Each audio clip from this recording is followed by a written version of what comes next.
बहुत बहुत धन्यवाद। आइए आइए हम विचार के सत्र में आप सभी का स्वागत करें।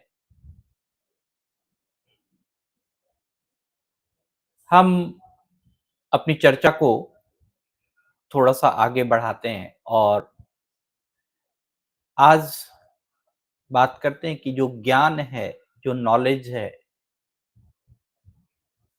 अगर उसका समाहित होना शुरू हो जाए हमारे जीवन में, बहुत सारे ज्ञान आना शुरू हो जाए, तो हमारे जीवन के परीक्षा का असर कैसा होगा? हमारे जीवन की परीक्षा किस प्रकार से होगी? हम लोग प्रतिदिन सचेतन में जो इस विचार के सत्र में हम स्वयं के विचार के बारे में बात करते हैं, हमारी स्वयं की आत्मा के जो विचार हैं, उसको हम कैसे अपने जीवन में, योग में, आत्मज्ञान की ओर कैसे हम ले जा सकते हैं, उसके बारे में हम चर्चा करते हैं।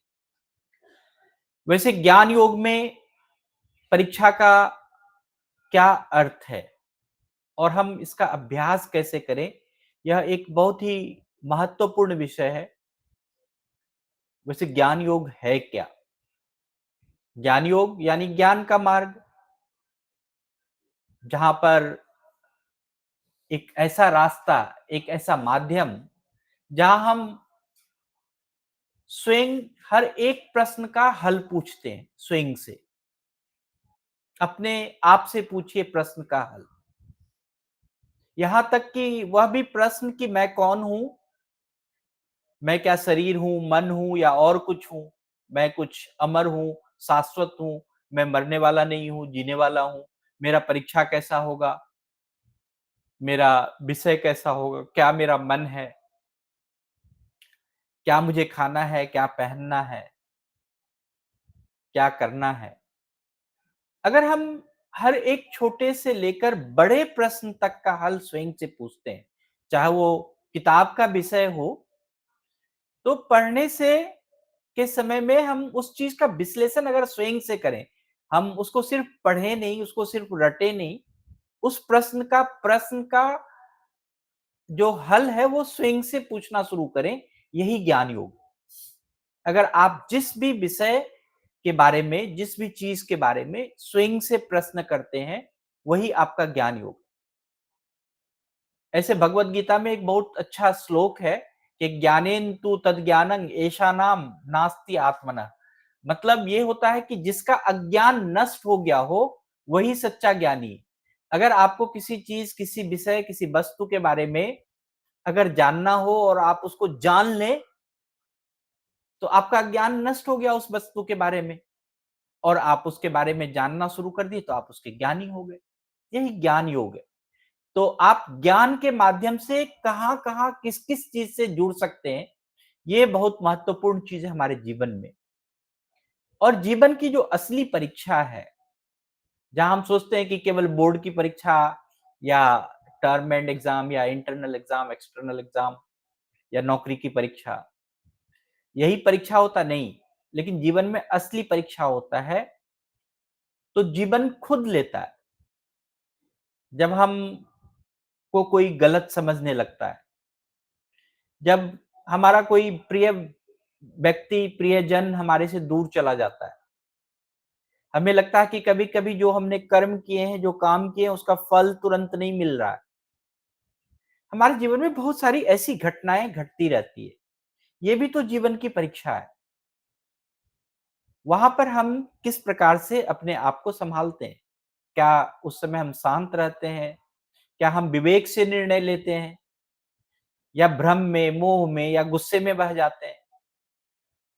तो ये जीवन की असली परीक्षा है कि जब हमें हमारे साथ कुछ घटना घट रही हो, तो हमारा उस समय का जो व्यवहार है, वही हमारी परीक्षा का निर्णय लेता है, वही हमारे परीक्षा का अंक देता है। तो यहीं से शुरू होता है ज्ञान योग का अभ्यास, कि आपको हमेशा जो ज्ञान योग है, वो उसका अभ्यास करना होगा, पढ़ने का अभ्यास करना होगा। हर चाहे वो पुस्तक का विषय हो तो उसको स्वयं से जानने का अभ्यास करना होगा। अगर आपके आस-पास की कोई घटना घट रही है, तो स्वयं से उसके बारे में विश्लेषण करने का अभ्यास करना होगा। आपके स्वयं से कोई चीज़ आपके जीवन से कोई चीज़ संबंधित है, तो उसका भी स्वयं से निर्णय लेना होगा। ये अभ्यास जो है, विवेक से हम देखना सीखें किसी चीज़ को, ज्ञान से देखना सीखें, हम आत्मा की दृष्टि से उसको देखें, तो आपको पता चलेगा कि यह क्षणिक है या शाश्वत है, कि यह थोड़े समय के लिए ही ये घटना घटी थी या ये लगातार घट रही है। सबसे पहले तो हमारा अभ्यास यहाँ से प्रारंभ होना चाहिए। कि विवेक से हम हर चीज़ को सीखें, हर चीज़ को देखें और वहाँ पता लगाएँ, उस परिस्थिति के बारे में पता लगाएँ। हम अपने स्वयं आत्मा की दृष्टि से पता लगाएँ कि क्या यह जो घटना है, यह जो परीक्षा है वो क्षणिक है या फिर हमेशा चलने वाला है।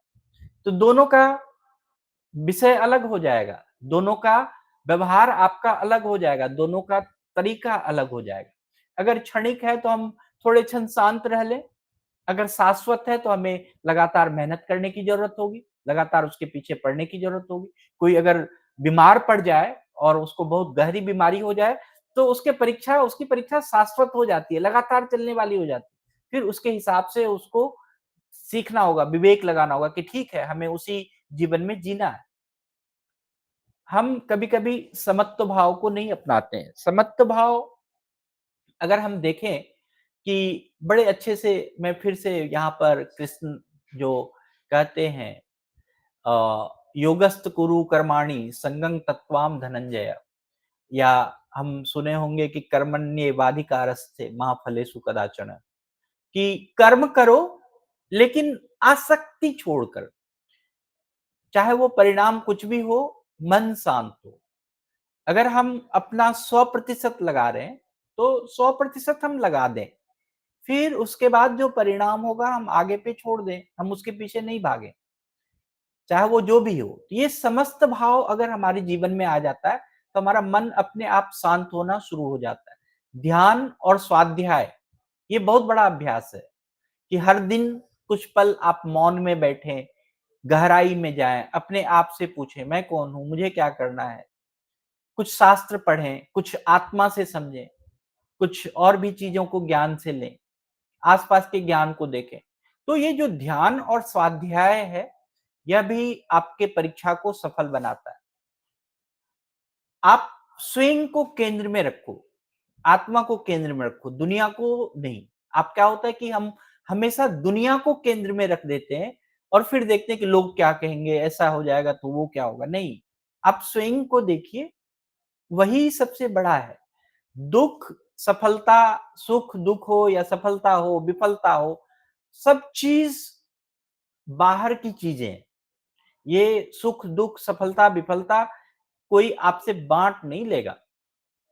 पर जो अंदर है, वो अमिट है।